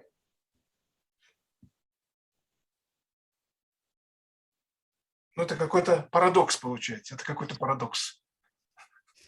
Кристен, скажите, пожалуйста, вот у меня возник вопрос. Вот вы рассказывали про эту программу, про доступ к интернету, что она была очень такая долгосрочная, да, программа. Скажите, пожалуйста, откуда вот бралось финансирование, чтобы вот включить все заинтересованные стороны в это, чтобы вовлечь? То есть это на самом, как бы на одних общественных началах это очень сложно.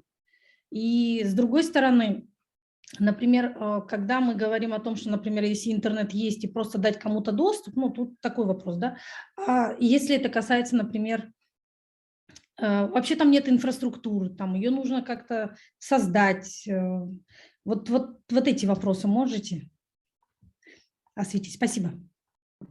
Yeah, for sure, both things. I think on the funding, the internet access campaign is one where we won the legal framework, right? Like the UN has said it's a human right, and that all countries should make sure that it's provided and have a responsibility to invest in that infrastructure.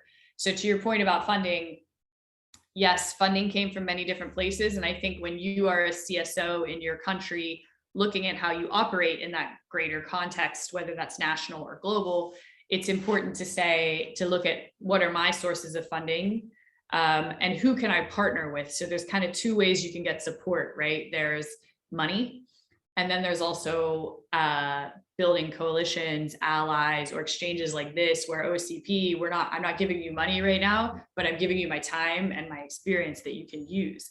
So it's kind of thinking, who are those allies I can build, and who are the sources of funding? For the internet campaign, it was a very broad group of people. So once we convinced certain UN bodies, particularly UN Women, that internet access was a women's rights issue, because it is. In some countries, women are 50 to 60% less likely to have access. And if they do have access, they are far more likely to be abused online or to be discouraged from participating. So we got a lot of support from UN Women, and then it's not just their money and funding for us or for other organizations, it was also their own staff time. Like, they put people on the project, and that was a huge game changer for us. I also think we looked at businesses who could benefit from it. Again, Google and Facebook care about getting people online because they need more customers, being very pragmatic and realistic. And again, they funded a lot of organizations working on the issue, but they also put their own people on it because they're some of the largest corporations in the world in this case. But we also had philanthropists, wealthy individuals, donors, your usual donors like Open Society Foundation or Luminate, or others that you'll be familiar with. USAID funded some internet connectivity projects in parts of the world, UNDP, some of the folks that I think you'll be familiar with. So it was a mix of funding. And in terms of infrastructure and achieving the long-term goal, you're absolutely right. It takes a long time. And the thing is, securing that declaration, the recognition, is just the first step. And it's the same with open contracting. Getting a mandate from your government to open up contracting data is the first step on a very long journey of then making sure it happens. And along the way, to your point, because it's not economical to build infrastructure in remote rural places. I actually was born in a town in the US that does not have cell phone service because it's remote. So it was funny when I was working on internet access, and I would tell people I'm American, but I grew up in a town that doesn't have mobile reception. People would look at me like, that happens in America? And I'm like, yeah, it's a big place, and it's not profitable for the big telcos to provide us any access. But we pressured within the United States to get the government to then sponsor those programs and to think creatively about the infrastructure. It doesn't always have to be huge telecoms masts. There are other ways of creating Wi-Fi networks and mesh networks and different solutions from a technology standpoint. It's how do you get people connected? So you have to sort of then, you get the agreement, the commitment, the robust mandate, then you have to figure out how you're actually going to do it. And that's the real work. I think Volodymyr knows well. Yeah, thanks, Kristen, for such colorful examples. Let's hope that Elon Musk and Starlink will solve that problem. And okay, are there any other questions? If no, then let's have a round of applause for Kristen. Thank you. Thanks. And then thank you everyone for participating in this event, and see you next time. Thank you all so much. And don't hesitate to get in touch or let us know if you want some more one-on-one coaching with any of your campaigns. We can look at making that happen. Yeah, thanks all. Bye. Thank you.